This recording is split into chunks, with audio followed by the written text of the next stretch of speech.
ГСП онлайн. Городские новости сейчас. Вторник, Сосногорск, улица Зои Космедемьянской, 4.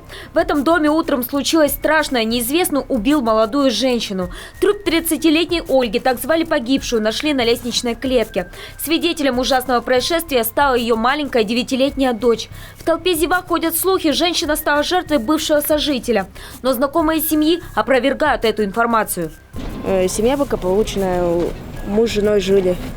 Муж находился на работе в момент совершения преступления. Ребеночек, по нашим данным, находился в ЦРБ, сейчас находится уже у знакомых, очень близких знакомых погибших. Поэтому с ребенком все в порядке. Мы надеемся. Мы сами, к сожалению, не видели еще, но приехали сюда из Уфы конкретно узнать, поинтересоваться судьбой ребенка.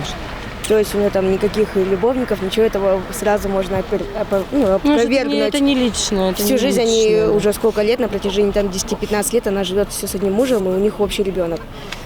То есть там, как сейчас вот говорят, там, да, в толпе, что любовник, там еще кто-то. Это все опровержение сразу.